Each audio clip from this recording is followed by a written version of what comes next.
오늘은 11번째 제목, 죄를 사하여 주시는 것을 믿습니다.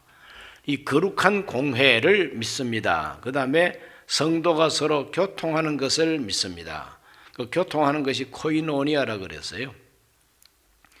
자, 이제 코이노니아를 서로가 나누는 이 성도들, 한 사람 한 사람, 이제 한 사람 한 사람까지 내려갑니다. 거룩한 공회, 공회를 이루는 성도가 서로 교통하는 것, 거기에서 좀 더 세밀하게 서로 교통하는 그 성도의 개체, 모든 한 사람 한 사람이 하나님 앞에서 죄를 용서받아야 됩니다. 그래서 죄를 용서해 주시는 것을 믿습니다. 하나님이 죄를 용서해 주시는 은혜를 베풀지 않고는 코이노니아도 불가능합니다. 용서받은 사람들이 모인 그 모임이 교회니까요. 하나님께로부터 용서받은 사람들이 서로 코이노니아가 가능하기 때문입니다. 그러므로 우리 한 사람 한 사람은 죄를 사하여 주시는 것을 믿습니다. 죄를 사하여 주시는 것을 믿는 이 믿음의 고백은 출발부터 다른 사람의 죄가 아니라, 여러분의 죄가 아니라 나의 죄를 용서해 주는 것을 믿습니다. 이렇게 출발합니다. 그래서 나는 죄인입니다. 저는 죄인입니다. 라고 하는 이 고백이 깔려 있습니다. 내가 죄인이기 때문에 죄를 용서해 주시는 은혜를 믿지, 아니 죄인도 아닌데 뭐 죄를 용서해 주시는 것을 믿습니다 하고 일부러 고백할 필요가 어디 있겠어요. 내가 죄인입니다. 하나님, 저는 죄인입니다. 여기에서 출발하게 됩니다. 죄인이라고 할 때에 죄인의 소원, 죄인에게 가장 큰 소원이 무엇일까요? 죄인 중에서도 사형수, 이제 사형 받게 되어 있는 이 사형수, 재판 다 끝났어요. 이제 뭐 변호사를 아무리 써가지고 대법원에 상소를 해도 이제는 소용이 없습니다. 재판 끝났으니까요. 사형 선고를 받고 더 이상 하소연할 데도 없고, 그러한 죄인이라고 할 때에 이 죄인의 소원이 뭐냐 이거예요. 간짜장 한 그릇 먹는 거, 그게 뭐 죄인의 소원이겠습니까? 설날이 다가오니까 꽃감이라도 하나 먹고 싶다고, 그게 죄인의 소원이겠습니까? 제일 모집 가지고 양복이나 한번 착 맞춰 입고 죽겠습니다. 뭐 그런 말도 뭐 가능하겠죠. 죄인에게 있어서 가장 큰 소원이 뭐냐? 용서받았으면 좋겠다. 내가 용서받고 여기서 풀려났으면 좋겠다. 이것이 죄인에게 있어서 가장 간절한 소원입니다. 그럴까요? 안 그럴까요? 그 사형수 안 돼 봤으니까 실감이 잘 안 나지. 우리 죄인된 우리에게 가장 필요한 것, 시급하게 지금 이 시간 가장 필요한 것이 뭐냐? 심판주로부터 용서받는 거예요. 사람이 가장 다급할 때에 살려달라고 하는 비명이, 그게 기도입니다. 살려주세요. 살려주세요. 지금 죽게 생겼으니까, 지금 막 죽게 생긴 사람에게 가장 간절한 소원이 뭡니까? 살려달라는 거예요. 그래, 물에 빠져가지고 위험할 때 사람 살려 그러지, 살려보든지, 그거 아니잖아요. 그러므로 죄인들에게 있어서 가장 간절한 소원은 살려주세요, 구원해 주세요, 용서해 주세요, 바로 그겁니다. 그러므로 죄를 사하여 주시는 것을 믿습니다 하는 이 신앙 고백이야말로 우리 개개인 인간에게 가장 간절한 소원이요, 가장 필요한 하나님의 은혜인 것입니다.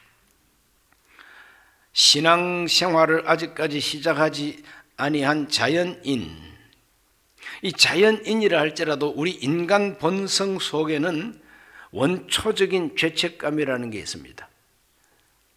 내가 고안하고 내가 훈련하고 내가 만들어낸 어떤 능력이 아니라 원래부터, 그냥 태어날 때부터 원래부터 있는 두려움이 우리 인간에게 있었어요. 어떤 두려움? 죄책감이라고 하는, 죄의식이라고 하는 게 있습니다. 이게 다른 어떤 동물에게도 없고 인간에게만 있는 특성인 것입니다. 그래서 모든 인간의 특성 중에 죄책감, 그리고 또 수치감, 두려움, 그것도 그냥 내 몸뚱아리가 죽을 것 같은 위험 속에서의 두려움이 아니라 그 누군가 나한테 복수하러 올 것 같고, 내가 지은 죄가 있고 내가 잘못한 게 있어서 이것 때문에 눈에는 안 보이지만 신적 존재가 있어서 나를 그냥 두지 아니하고 꼭 심판할 것만 같은 이런 두려움이 인간 본성 속에는 있다는 겁니다. 쫓아오는 사람 없는데도 양심이 뜨겁고 양심이 아프다. 그런 인간의 본성 속에 원초적인 죄의식과 수치심, 두려움이 있습니다. 그래서 믿지 않는 세상에서도 이런 말이 있습니다. 한번 따라해서 볼까요? 죄짓고는 못 살아. 그거 꼭 기독교에서 만들어낸 말 아닙니다. 그냥 사람이 살아오면서 경험해 보니까 죄짓고는 못 살겠다는 거예요. 누군가 꼭 복수하러 올 것만 같다 이거예요. 아무도 나한테 복수하러 안 오더라도 내 양심이 나를 괴롭히고 내 양심이 나를 행복하게 못한다는 것입니다. 그래서 죄짓고는 못 산다. 그러니까 이것 때문에 예수 믿지 않아도 이것 때문에 사람이 개과천선하는 일이 있습니다. 개과천선이 뭡니까? 이제는 이렇게 살지 말고 좀 사람답게 살아보자 하고 변화되는 그러한 일도 이 세상에는 있습니다. 또 어떤 사람은 자기가 잘못한 게 많으니까 양심이 좀 더 살아나가지고 내가 그동안에는 못된 짓 많이 했으니까 이제부터는 내가 좀 선한 일을 하면서 살아보자. 그래서 남을 도와주고 돈 벌어서 기부도 하고 과원도 만들고 이렇게 해서 자기가 잘못한 것을 보상하겠다고 하는 이 보상 심리를 가지고 공덕을 쌓고 이와 같이 절에 가서 시주도 하고 심지어는 교회 와가지고도 헌금을 하고 가고 예수 믿기 때문에 헌금한 게 아니에요. 다 자기 자신의 보상 심리 때문에 내가 나쁜 짓도 많이 하고 살았으니 이제 선하게 한번 해보자 이래가지고 구세군 자선남부에다가 덤뿍 넣고 가는 사람도 있고 뭐 이렇습니다. 이게 다 뭐냐 하면은 우리 인간의 종교 심리라고 하는 것입니다. 그래서 어떤 사람들은 이와 같은 심리를 이용해 가지고 종교적인 의식을 만들기도 하고 그렇습니다. 어떤 종교 의식이 있습니까? 인신제물, 사람을 제물로 바치는 인신공양이라는 게 있어요. 이것이 옛날부터 거대 종교 속에 인신제물이 있습니다. 그 인신제물은 남자보다 여자, 또 어른보다도 아이들, 이런 아이들을 불에 태우기도 하고 이렇게 죽여서 피를 흘리기도 하고 이럽니다. 이렇게 함으로써 인신공양, 우리나라 전해져 오는 소설이나 또 이야기 속에 심청이라는 말 들어보셨죠? 심청이가 누군지 아십니까? 하도 오래전의 사람이라서 심청이가 누군가? 이라고 자꾸 다른 사람을 이렇게 보면서 혹시 이 사람이 심청인가? 아버지가 소경이요. 그때 어디 절에 중의하는 말이 부처님한테 300석을 갖다가 이렇게 공양을 하면 아버지 눈 뜬다고 그랬어요. 그러니까 심청이는 자기를 팝니다. 나를 사가세요. 그래서 심청이를 사가는 그 바다 사람들, 무역업자들이죠. 바다에서 중국으로 왔다 갔다 하는 무역업자들이 이 바다에 용왕이 있는데 이 바다 용왕에게 인신제물을 아리따운 처녀를 바치면은 기분 좋다고 파도를 잔잔하게 해줘가지고 뱃길이 안전하다. 그래서 그 바다의 용왕이라고 하는 신에게 제물로 바치기 위해서 사람 바치는 거예요.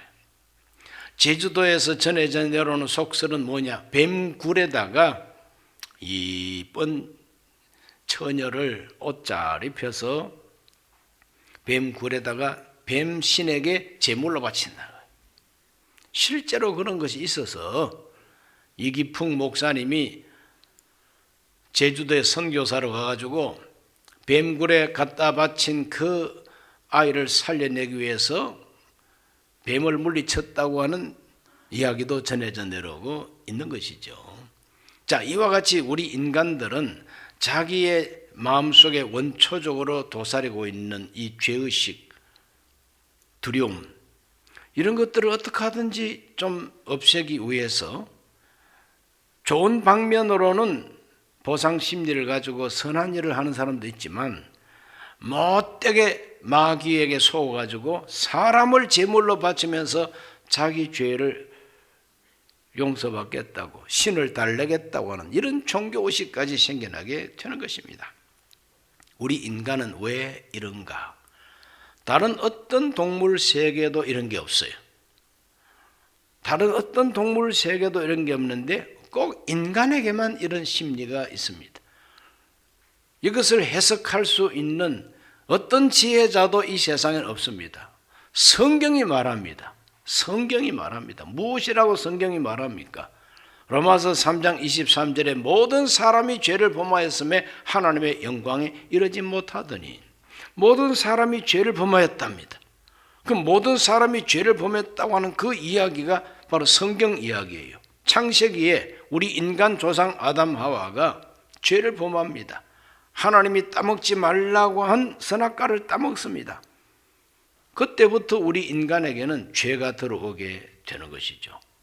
바로 그것 때문에 우리 인간 속에는 아무도 가르쳐주지 않아도 죄책감, 죄의식 이런 것들이 들어오고 그것 때문에 두려움이 오고 이것 때문에 이상한 행동을 하게 되고 이상한 종교를 만들어내고 그렇습니다. 그러므로 우리 인간은 하나님 앞에서 나는 죄인입니다. 나는 죄인입니다 하는 고백, 내가 죄인이기 때문에 죄를 용서해 주시는 것을 믿습니다라고 하는 신앙 고백이 나오게 된다는 것입니다. 자, 우리가 죄인인 것을 인정하십니까? 자기가 죄인인 것을 인정하는 것, 내가 죄인이라고 하는 발견, 이것이 참 큰 발견인 것입니다. 내가 죄인인 줄도 모르고 머리를 흔들고 다니는 이러한 인간들은 덜 된 인간입니다. 참 나는 죄가 많다, 내가 참 죄인이다, 내가 참 잘못이 많다, 이 정도는 깨달아야 그 사람에게는 어떤 가능성이 있습니다. 죄 없는 것처럼, 그래서 돈이 좀 있다고, 육체 힘이 좀 있다고, 사회적 지위가 좀 있다고 그런 것을 의지하고 흔들거리고 사는 인간들은 뭔가 덜 된 인간이라고요. 그러나 우리 인간은 부족하다, 우리 인간은 참 잘못된 것이 많다, 기독교인이 아니라 할지라도 나는 참 나쁜 짓 많이 했다, 참 잘못된 거다 라고 인정할 수 있는 정도는 그래도 돼야 인간성이 살아있다고 볼 수 있지 않습니까? 왜 우리 인간은 그렇습니까? 하나님의 형상대로 지어졌으니까 그렇다. 하나님의 형상대로 창조되지 않았으면 그런 일이 없는데 하나님의 형상대로 창조되기 때문에 하나님과의 관계가 회복되지 않고는 이 마음속에 허무와 절망과 무의미와 두려움과 공포, 죄책감, 여기서 해방될 수가 없는 거예요. 나는 죄인입니다. 나는 죄인입니다. 용서받지 못한 죄인은 평화가 없습니다. 그러므로 죄를 사하여 주시는 것을 믿는 신앙은 나는 죄인이라고 하는 고백부터 출발하게 된다. 그 다음 두 번째는 죄를 사해 주시는 권세자를 믿습니다. 이렇게 발전해 나갑니다. 나는 죄인인데 내 죄를 용서하고 사해 주시는 권세자가 계신 것을 믿습니다. 그분이 바로 하나님이요, 그분이 바로 예수님이죠. 물에 빠져 죽어가는 사람, 건져줄 수 있는 그 누군가를 찾는 거예요. 물에 빠져서 죽어가는 사람이 언제 수영법을 공부해가지고 살아나겠어요? 그렇지 않습니까? 지금 물에 빠져서 물 마시고 올라갔다 내려갔다가 지금 죽어가는 사람이 뭐 언제 손가락을 오리처럼 모아가지고 요렇게 하라, 그거 배워가지고 살아날 재간이 어디에 있습니까? 지금 물에 빠져서 죽어가는 사람은 누군가 나를 건져낼 수 있는 사람이 있다면 그 사람을 콱 붙잡습니다. 그렇지 않습니까? 나무 토막이라도 안에 있으면 그걸 꽉 잡는 것이 물에 빠져서 죽어가는 사람의 심리요. 이 세상에 우리의 죄를 용서한다고 이렇게 손을 내미는 그 어떤 존재가 있습니까? 부처님이 우리 죄를 용서하겠다고 손 내미십니까? 공자님이 우리 죄를 용서하겠다고 손 내민 적이 있습니까? 아무도 손 내미는, 아무도 나를 죄에서 건져내겠다고 손 내미는 위대한 사람이 없습니다. 오직 한 분, 예수님. 예수님은 그 이름조차, 그 이름 자체가 그 백성을 죄에서 건져내실 분이라는 뜻입니다. 예수라는 이름 뜻이 바로 죄에서 건져내신다는 뜻이에요. 죄에서 구원하신다는 뜻이 예수입니다. 우리를 죄에서 구원하러 오신 예수님, 그 예수님께서 나를 구원하신다, 내 죄를 사해 주시는 권세자이시다 라고 믿는 것이 죄를 사하여 주시는 것을 믿습니다. 누가 내 죄를 사하시느냐 하는 바로 그 정체를 분명히 압니다. 하나님이, 예수님이 내 죄를 사하시는 권세자가 되신다는 거예요. 오늘 읽은 본문 마가복음 2장 6, 7절을 다 같이 읽어보겠습니다. 어떤 서기관이 거기 앉아서 마음에 생각하기를, 이 사람이 어찌 이렇게 말하는가? 신성모독이로다. 오직 하나님 한 분 외에는 누가 능히 죄를 사하겠느냐. 중풍병 환자를 예수님 앞으로 달아내릴 때에 예수님께서 그 환자를 보자마자 내 죄사함을 받았느니라 이렇게 말합니다. 죄사함을 받았느니라. 병 고쳐달라고 지붕을 뚫고 환자를 달아내리는데 엉뚱하게 생뚱맞게 죄사함을 받았느니라 이런 말씀을 하고 있습니다. 그러면 사람들이 아니 병을 고치든지 해야지 무슨 죄를 지금 들추어내고 있느냐, 지금 뭐 때가 어느 때인데 뭐 죄를 말할 때냐고, 좀 병 고쳐야지, 중풍병 고쳐야지, 마사지를 하든지 아니면 주사를 놓든지 약을 먹이든지, 중풍병 고치려고 찾아온 환자에게 너의 죄 사함을 받았느니라, 엉뚱한 소리같이 들리게 돼 있죠.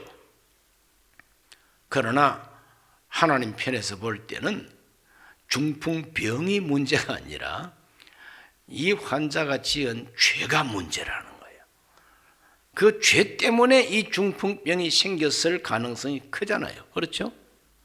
그럼 모든 병이 다 죄 때문이라고는 할 수 없습니다. 그러나 특별한 경우에 죄 때문에 병드는 일이 있습니다. 그렇기 때문에 성경에는 병든 자가 있느냐? 저는 교회 장로들에게 말하고 그들은 이 환자를 위해서 기도하라. 기도할 때 서로 죄를 고하면서 병낫기를 위해서 기도하라 그랬어요. 우리 예수님은 이 중풍병자 보자마자 네 죄 사함 받았느니라. 그럴 때 서기관 한 사람이, 서기관이라 그러면 신학 박사입니다. 율법 박사가 서기관입니다. 딱 생각하기를 마음으로 죄를 용서해? 이렇게 말할 수 있다면은 이거는 신성모독이 아니냐. 하나님 한 분 외에 누가 죄를 용서할 수가 있느냐. 이것이 이 서기관의 논리입니다. 그 말이 맞죠. 하나님 한 분 외에 누가 죄를 용서할 수 있느냐 이거예요. 그런데 이 나사렛 예수가 그 말을 지금 하고 있다는 거죠.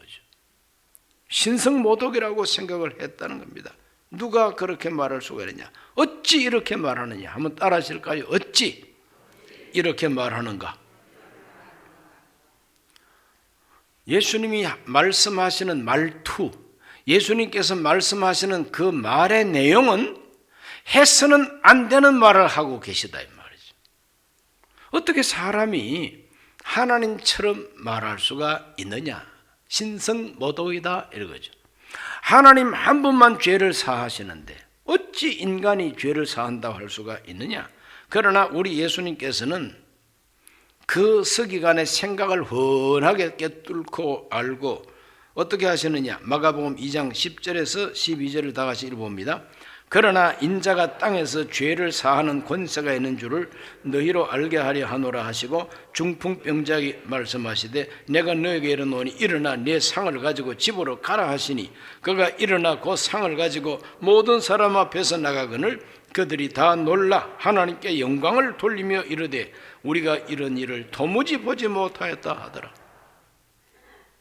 우리가 이런 일을 도무지 보지 못했다. 그렇죠. 도무지 볼 수가 없죠. 그런 기적은 예수님이니까 그런 기적을 행하죠. 너의 죄 사함 받았느니라. 죄를 용서하는 권세가 예수님께 있다고 하는 것입니다.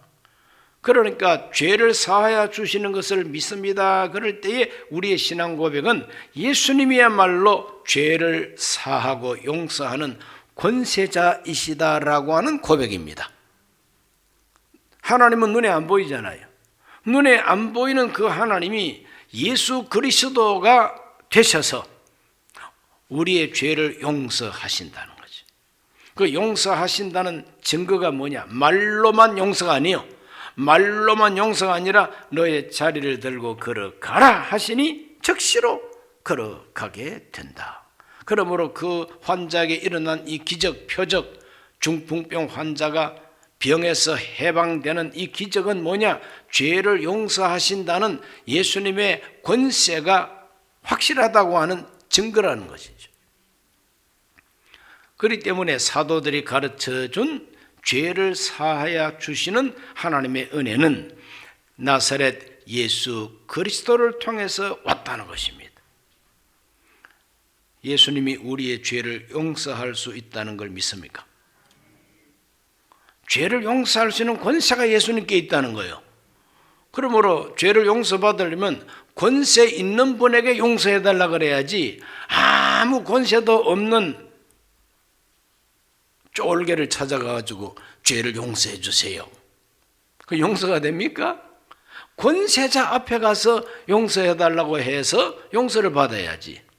쫄병을 찾아가지고 용서해달라고 그러면 용서가 됩니까? 그러므로 죄를 사하여 주시는 것을 믿습니다. 그럴 때에 예수님이 우리의 죄를 용서하십니다. 예수님은 죄를 용서하는 권세자이십니다. 라고 하는 고백이라 이 말이죠. 예수님 믿습니까? 어떤 분으로 믿습니까? 내 죄를 용서하시는 분으로 믿어야 정상이다 이 말입니다. 세 번째로 사죄를 위해 하신 일을 믿습니다. 죄를 사하여 주시는 것을 믿습니다 하는 것은 나는 죄인입니다 하는 기초, 내 죄를 용서하는 권세가 예수님께 있습니다 하는 고백. 그런데 그 예수님이 내 죄를 용서하기 위해서 무슨 일을 하셨는가? 이것까지 믿는 신앙 고백입니다. 이 고백이 하나님이 나를 위해서 내 죄를 용서하기 위해서 하나님이 하신 일이 있다는 겁니다. 하나님이 하신 일이 있어요. 그래서 하나님이 하신 일 가운데 우리의 죄를 용서하기 위해서 하신 그 일을 딱 두 단어를 가지고 우리에게 설명하십니다. 다른 단어도 있지만 두 단어만 가지고, 첫째는 뭐냐? 대속입니다. 대속하심. 예수님께서 내 죄를 용서하는 권세만 있는 것이 아니라 그 권세를 가지고 내 죄를 용서하기 위해서 뭔가 일을 하셨어요. 어머니가 나에게 선물을 사오시면은 그 선물만 좋은 것이 아니라 그 선물을 구하기 위해서 어머니께서 치르신 값이 있지 않습니까? 뭐 엄마가 마트에 가서 뭐 훔쳐옵니까? 엄마가 어디 가서 뚝딱뚝딱 만들어 옵니까? 나한테 선물 주기 위해서 엄마는 고생하셨어요. 나한테 이와 같은 혜택을 주기 위해서 어머니가 수고를 하셨어요. 그것이 얼마나 소중합니까? 그것까지 알고 어머니 감사합니다. 그래야 그게 아들답고 딸다운 효자 효녀지. 나한테 선물을 주기 위해서 어머니가 자기의 머리털을 잘라 팔았다. 그건 모르고 선물만 좋다고 그러면 아직까지 철딱선이 없는 어린아이에 불과한 거죠. 철이 들면 나한테 이 선물을 주기 위해서 엄마가 자기 머리카락을 잘라 파셨구나. 이와 같은 것을 알고 감사할 줄 알아야 그게 바로 효자 효녀 아니겠습니까? 우리 예수님께서 내 죄를 사하시는 권세가 있다는 것만 믿는 게 아니에요. 그 권세자 우리 예수님이 권세가 있다고 해서 그래 용서받아 내 용서할게 이렇게 용서된 게 아니라는 거예요. 내 죄를 사하시기 위하여 대속하셨다. 대속이 뭐냐면 아주 쉽게 말해서 대신해서 값을 지불했다는 뜻입니다.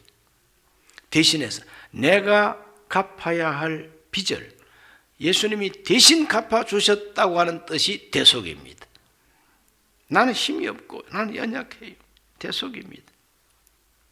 그러므로 구약 성경을 보면 이 대속에 대한 예표가 나옵니다.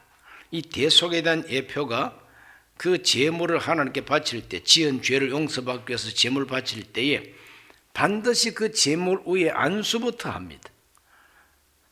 안수를 하면서 뭘 해야 되느냐 하면 자기가 무슨 죄를 지었다고 제사장 앞에서 고백을 해야 됩니다. 안수를 양을 한 마리 몰고 가서 속죄 제물로 바친다면 그 양 머리에다가 손을 턱 얹어가지고 제사장님 이만저만하고 제가 이렇게 잘못했습니다. 이렇게 죄를 지었습니다. 고백을 해야 돼요. 그러면 제사장은 그래? 그리고 안수하고 고백이 끝나면은 보는 데서 죽입니다. 보는 데서 죽여 피를 쏟습니다. 비명 가운데 양이 죽습니다. 나 대신 죽는 거예요. 그래서 그 나를 대신해서 죽으니까 바로 그 양을 대속물이라 그래요. 대속물. 나를 대신해서 양이 죽는 거예요. 나를 대신해서 황소가 죽고 나를 대신해서 염소가 죽고 심지어 가난하면은 나를 대신해서 비둘기 한 마리라도 목을 비틀어 가지고 피 흘려서 죽이는 거예요. 그래서 불태우는 거예요. 그걸 보면서 이 죄 지은 사람은 내가 앞으로 다시는 죄를 짓지 말아야 되겠구나. 내가 죄를 짓고 속죄 제사를 드리는 현장에서 경험해 보니까 죄 지을 게 아니로구나. 대속물이 있어서 망정이지 대속물이 없으면 내가 저렇게 죽을 것 아니겠냐? 내가 저렇게 죽어야 하는 거 아니냐? 그러므로 대속물과 자기를 일치시키는 것이죠. 그렇게 하라고 제사법을 만들어 주신 거죠. 자, 구약 성경 레위기 4장 29절로 31절을 다 같이 한번 읽어볼까요? 시작. 그가 그 속죄 제물의 머리에 안수하고 그 제물을 번제물을 잡는 곳에서 잡을 것이요 제사장은 손가락으로 그 피를 찍어 번제단 뿔들에 바르고 그 피 전부를 제단 밑에 쏟고 그 모든 기름을 화목 제물의 기름을 떼어낸 것 같이 떼어내 제단 위에서 불살라 야훼께 향기롭게 할지니 제사장이 그를 위하여 속죄한즉 그가 사함을 받으리라. 용서받으려면 제사장을 찾아가서 제물을 내놓고 안수하고 고백하고 그래 불태워서 없애므로써 제사장이 마지막으로 너의 죄 사함을 받았느니라 하고 선포를 해주면은 이제 그게 바로 죄 사함이라는 거예요. 이게 예수님을 통해서 구원받을 죄를 용서받을 것에 대한 그림자인 것입니다. 모형이 바로 그렇다는 거예요. 개인적으로 그렇게 해야 되고 집단적으로 국민 전체를 위해서는 어떻게 하느냐? 국민 전체를 위해서는 염소 2마리를 선택합니다. 한 마리는 하나님 제단에 피를 쏟아 뿌리고 불태우고 또 한 마리는 광야로 내보내가지고 죽게 합니다. 그 뜻이 바로 대속이라는 것입니다. 레위기서 16장 21절로 22절을 다 같이 한번 읽어보겠습니다.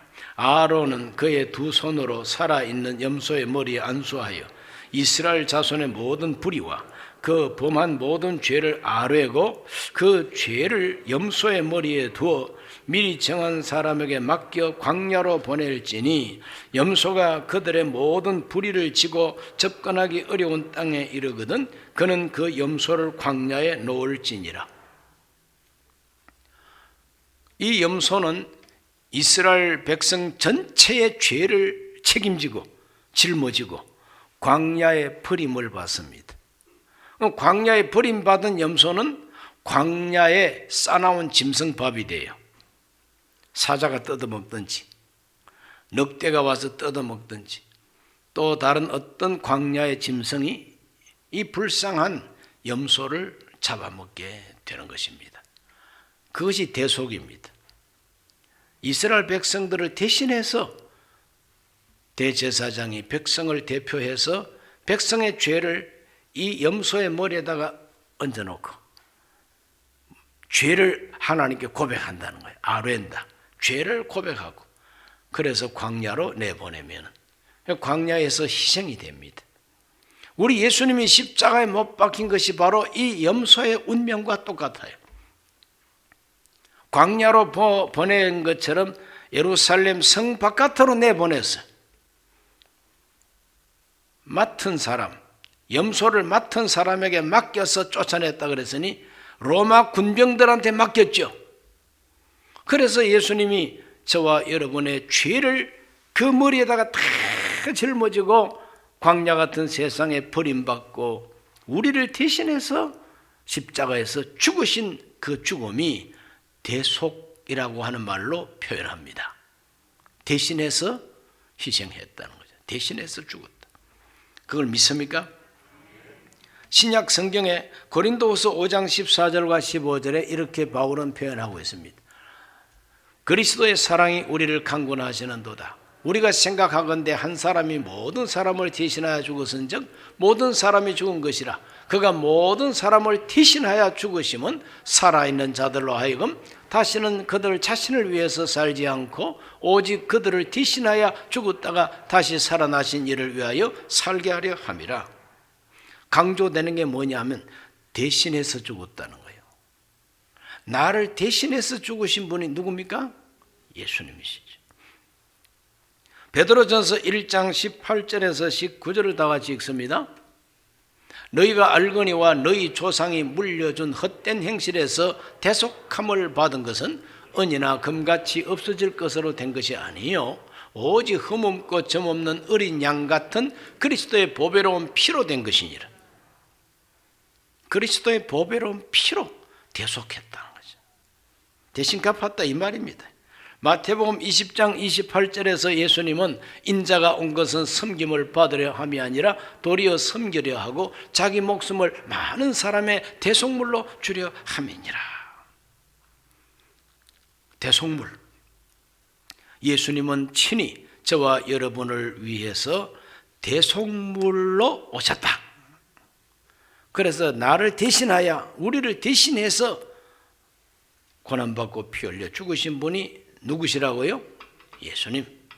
그 예수님을 믿습니다 하는 고백이 죄를 사하여 주신 것을 믿습니다는 고백입니다.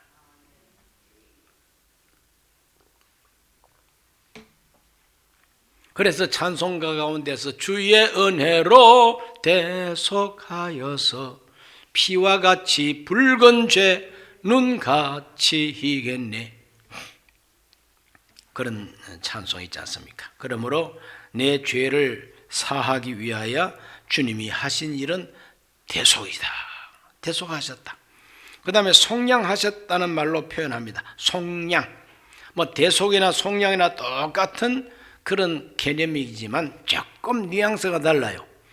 대속은 나를 대신해서, 속량이라고 하는 것은 그 대속의 결과, 해방이라는 거죠. 자격 회복이라는 거죠. 빚을 다 갚는 것을 속량이라고 합니다. 대출금을 마지막 상환하면은 이제는 빚 없다. 그렇죠? 혹시 은행 대출 많은 분들 속량되기 바랍니다.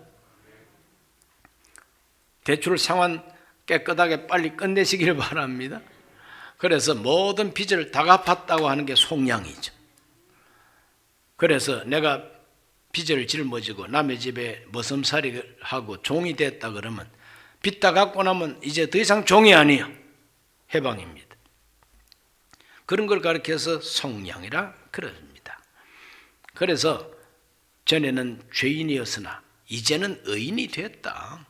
전에는 잡혀있는 사람이지만 이제는 해방됐다. 그걸 위해서 갚을 것 다 갚았다. 그걸 가르쳐서 속량이라 그럽니다. 하나님은 이스라엘을 속량하셨다고 말씀하고 있습니다. 신명기 15장 15절을 다 같이 읽어봅니다. 너는 애굽 땅에서 종되었던 것과 내 하나님 야훼께서 너를 속량하셨음을 기억하라. 그것으로 말미암아 내가 오늘 이같이 너에게 명령하노라. 야훼 하나님이 너를 애굽에서 속량하셨다는 거예요. 애굽에서 더 이상 바로의 노예가 아니라 이제는 자유를 얻고 하나님의 친백성이 됐다는 것이죠. 운명이 확 바뀌어버렸죠. 속량이라고 하는 것은 바로 운명의 변화입니다. 신분의 변화입니다. 상태의 변화입니다. 세상 말로 팔자가 달라지는 게 속량이라는 것이죠. 예수 믿고 팔자가 양 달라져 버린 거죠. 로마서 3장 24절이 속량에 대한 가장 쇼킹한 우리에게 실감나는 요절입니다. 그리스도 예수 안에 있는 속량으로 말미암아 하나님의 은혜로 값없이 의롭다 하심을 얻은 자 되었나니라. 값없이 의롭다 하심을 얻은 자가 되었나니라. 속량, 그리스도 예수 안에 있는 속량, 그게 대속이라는 것이죠. 나를 대신해서 빚을 갚으신 그 예수의 대속이 바로 속량이라는 겁니다.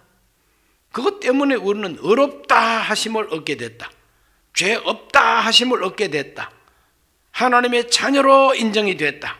그것 때문에 이제는 하나님과 원수가 아니라 하나님과 친한 사이, 화목하게 됐다는 거죠. 이것을 속량이라 그럽니다. 갈라디아 3장 13절에 율법의 저주에서 속량하셨다 그럽니다. 그리스도께서 우리를 위하여 저주를 받은 바 되사 율법의 저주에서 우리를 속량하셨으니 기록된 바 나무에 달린 자마다 저주 아래 있는 자라 하였습니다. 율법의 저주, 온갖 저주가 있습니다. 그 저주에서 우리를 속량하셨어요. 그래 팔자가 달라집니다. 이제는 저주가 아니라 하나님의 복을 받게 됐다는 거죠. 이게 속량입니다. 에베소서 1장 7절 말씀, 우리는 그리스도 안에서 그의 은혜의 풍성함을 따라 그의 피로 말미암아 속량 곧 죄사함을 받았느니라. 속량은 죄를 용서해 주는 것이다. 죄를 사하여 주시는 것을 믿습니다 하는 그 신앙 고백 속에는 예수 그리스도가 나를 위해서 대속하시고 속량하신 것을 믿습니다 하는 고백입니다. 왜 하필이면 피를 흘려야만이 속량이 가능할까요? 왜 하필이면 피를 흘려야만 됩니까? 분명히 히브리서 9장 22절은 말합니다. 피 흘림이 없은즉 사함이 없느니라. 피는 곧 생명이요, 피 속에 사람의 생명이 있는데 생명으로 지은 죄는 생명으로만 갚을 수 있다는 것이죠. 생명으로 지은 죄인데 쓰레기를 가지고 갚을 수 있느냐 이거죠. 그렇죠? 생명으로 지은 죄는 생명으로만 속죄가 가능한데, 그러면 내가 직접 갚으려면 내 생명 죽어야 되잖아요. 죽으면 그만인데.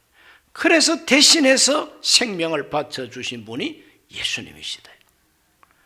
우리를 속량하고 우리를 대속할 때에 뭐 손가락 하나 정도 잘라가지고 대속한 게 아니에요. 발가락 하나 잘라가 대속한 게 아닙니다. 온 몸에 피를 다 쏟고 죽음으로써, 피 흘려 죽음으로써 우리의 죄를 속죄하셨습니다. 피 흘림이 없은즉 사함이 없느니라. 피로 지은 죄를 피로 속죄해 주셨습니다.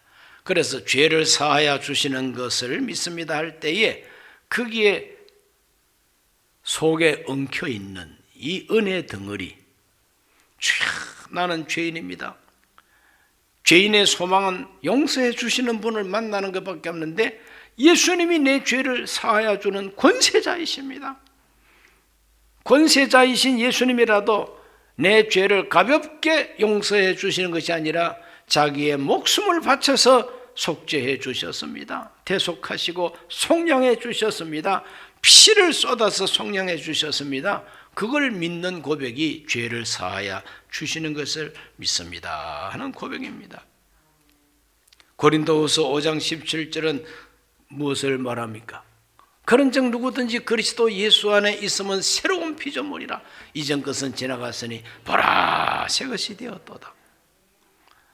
죄를 용서받은 사람은 새 사람입니다. 죄를 용서받으면 새로운 인생을 삽니다. 죄를 용서받으면 새 하늘과 새 땅을 살게 된다는 거죠. 그러므로 우리 모두가 죄를 사하여 주시는 그 은혜를 확실하게 믿고 하나님께 감사하고 기뻐하고 주님을 섬겨야 될 줄로 믿습니다. 하나님 아버지, 오늘 우리는 신앙 고백을 사도신경을 공부하는 중에 죄를 사하여 주시는 은혜를 믿는 고백을 공부했습니다.